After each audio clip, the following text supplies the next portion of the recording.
what if Trump wins? Mark Leibovich, author of Thank You for Your Servitude, warns, if Trump wins again, then we Americans will need to let go of the soothing notion that this is not who we are. Who is we, anyway? Because it sure seems like a lot of this we keeps voting for Trump. How is it possible that a twice impeached former president facing 91 criminal counts can now be favored to return to the Oval Office? Why do his supporters not recoil when Trump promises to unleash an authoritarian regime as president and to assume the role of dictator on day one? What explains his enduring appeal? Questions like these have been raised ever since Donald Trump began to gain political traction in early 2016. Back then, he claimed quite presciently that he could stand in the middle of Fifth Avenue and shoot somebody and I wouldn't lose any voters, okay?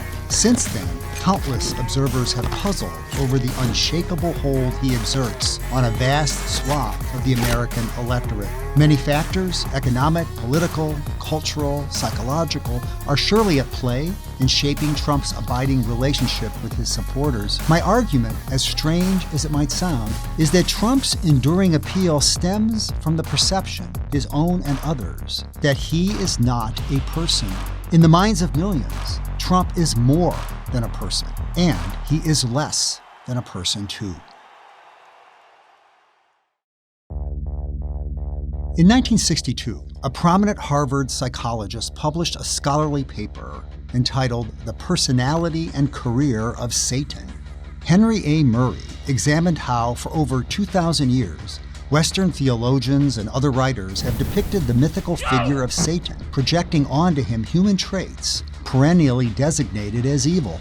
It is worth noting that Murray's characterization of Satan bears an uncanny resemblance to the psychological portrait of Trump painted by many psychologists today. A malignant narcissism rages at the core of Satan's personality. Cast out of heaven for his overmastering pride, Satan wants to be God, resents the fact that he is not God, and insists that his supreme worth entitles him to privileges that nobody else should enjoy, while undergirding his reign as sovereign of the mortal world below. Wholly self-centered, cruel, vindictive, and devoid of compassion and empathy, Satan nonetheless possesses substantial charisma and charm.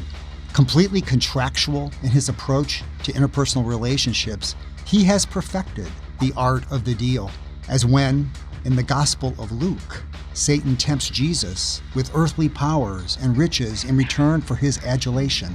If thou wilt therefore worship me, all shall be thine. Situated in a middle ground between God and human beings, Satan is a liminal figure. He is like a person, but not quite a person. For one, he is gifted with superhuman powers, of the sort, Murray writes, that children have always imagined they might possess in the furthest reaches of their wish-fulfilling fantasies. But he does not possess certain qualities that adults especially value and recognize as part of the human condition. He lacks wisdom, for example, and love. He is not troubled by a complex inner life, by the doubts, ambivalences, and moral quandaries that routinely run through the consciousness of mature humans. He is instead like the modern conception of a superhero, an idealized personification rather than a fully articulated person. Donald Trump sees himself in the same way. While Trump insists that he is a force for good rather than evil, he truly perceives himself to be qualitatively different from the rest of humankind. He has often compared himself to a superhero. He has famously described himself as a very stable genius who has never made a mistake. He is not lying when he makes these outrageous claims, for Trump truly believes them to be true, just as he believes he won the 2020 election. Because this election was a fraud. Just so you understand, this election was a fraud. At the same time, Trump is incapable of describing an inner psychological life or of identifying traces of reflection, emotional nuance, doubt, or fallibility. Even though he talks about himself all the time, Trump has never been able to explain his inner world or to narrate stories about how he has come to be the person he is, as frustrated interviewers and biographers have repeatedly noted. At the center of Trump's personality lies a narrative vacuum, the space where the self-defining life story should be but never was. As such, Trump is rarely introspective, retrospective, or prospective. There is no depth, no past, and no future.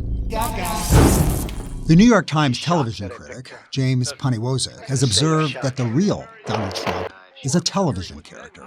In trying to predict what Trump will do, Poniwozik cautioned, and I quote him, "The key is to remember that Donald Trump is not a person." What Poniwozik meant is that Trump's behavior is not driven by the strategies, motivations, and beliefs that we typically attribute to full-fledged people.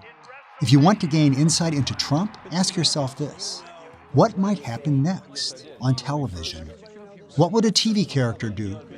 Trump played himself as a TV character for 14 seasons on The Apprentice. Millions of Americans came to know him through that show, establishing what the cognitive scientist Shira Gabriel and her colleagues have described as strongly emotional parasocial bonds with Trump. But even before that, going back to the 1980s, Trump honed his character to play a distinctively Trumpian protagonist in life. So much so that over time he has become a heroic character. Trump is the mighty role and nothing else. You feel it in his presence. Trump loyalist and right-wing provocateur Steve Bannon once described Trump as the Rain Man of nationalism. Bannon was referencing the 1988 movie about an autistic savant played by Dustin Hoffman. Like the Rain Man, Trump may be perceived as deficient in certain basic human aptitudes. By embracing the Trump persona wholeheartedly, Trump implicitly concedes that there are realms of human experience, some of which he may write off as weaknesses, that are completely foreign to him. These include most of the duties of parenthood and close friendships, showing sympathy for others in times of need, expressing fidelity to a cause beyond the self, and apprehending complexity and ambivalence in life. I will say, in Trump's defense, and maybe because he's a little bit autistic, he sees the big stuff. He's like, wait, you've got Russia and China. They don't trust each other. We can't let them get together. They'll kick our ass. Many of Trump's supporters perceive Trump the way Trump perceives himself. In their minds, he is a liminal figure, superhuman in some ways, but also lacking certain qualities that most people, for better and for worse, possess. A liminal figure who is more than a person, but less than a person too, may not be subject to the rules and contingencies that pertain to regular people. Conventional norms of rectitude and decency do not apply. In the eyes of his supporter, Trump possesses extraordinary powers that are wielded for good and against evil. Who cares if he is flawed? So what if he lacks certain distinctively human qualities? What does it matter that he is rude, authoritarian, or even a criminal? It is well recognized that a key to Trump's appeal, especially among working-class white Americans, is his ability to channel and give voice to incoherent rage, resentment, and grievance. Last spring at a rally in Waco, Texas, Trump told his loyalists, I am your warrior. I am your justice. For those who have been wronged and betrayed, of which there are many people out there that have been wronged and betrayed, I am your retribution. We will take care of it. But what has often been missed about Trump rallies and about the emotional effect Trump exerts on many of his supporters more generally is the sense of enjoyment and thrill he evokes. The New York Times columnist David French is one of the few observers who has underscored the positive feelings, the folksy fun and silliness, the thrilling sense of belonging that people often experience at Trump rallies. In French's words, Trump functions as a godlike, muscular superhero who has the magical power to make good people feel good. In his essay, Brandishing the Name, or Why is Trump So Enjoyable?, the anthropologist William Mazzarella employs the French word jouissance to convey the same Trump effect, connoting a kind of delicious enjoyment that borders on farce and shamelessness. The raw, jaded fun of knowingly cultivated outrage, the more cynical, the better. French suggests that the camaraderie and good feelings sit side by side with expressions of anger and hate, as when the crowd breaks into Let's go Brandon, which is code for fuck Joe Biden. Yet even this obscene invective is often uttered in a lighthearted way, as if it were a school chant at a college football game.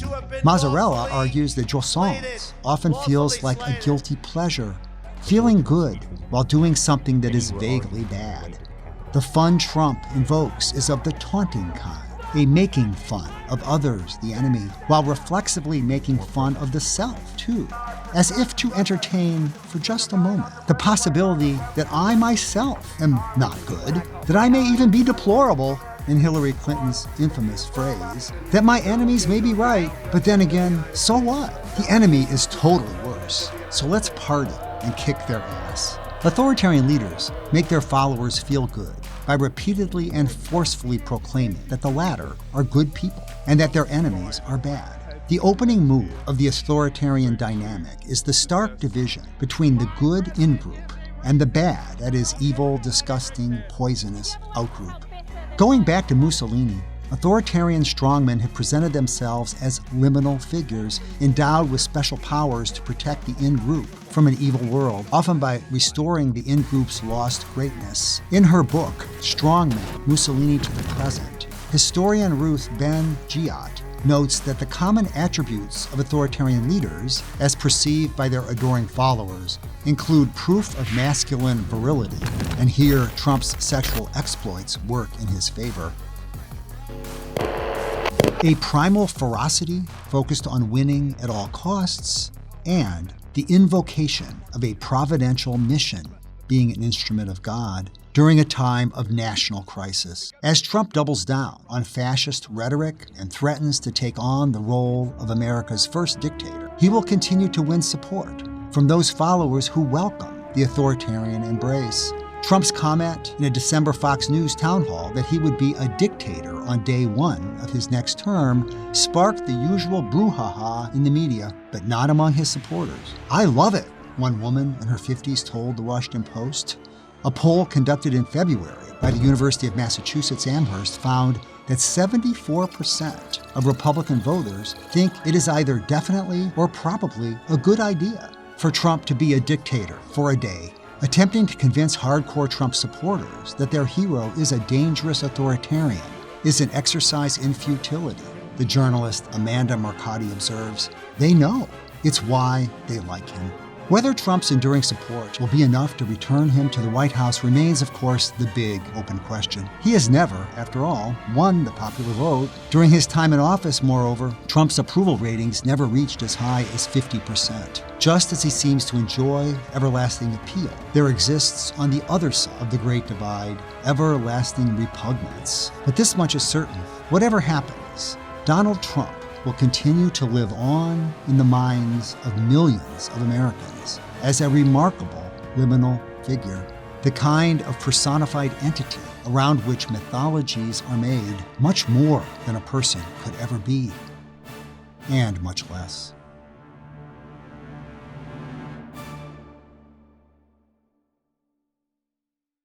I'm Dan P. McAdams, a professor at Northwestern University's School of Education and Social Policy, and author of The Strange Case of Donald J. Trump, A Psychological Reckoning. The title of the article is The Mass Psychology of Trumpism.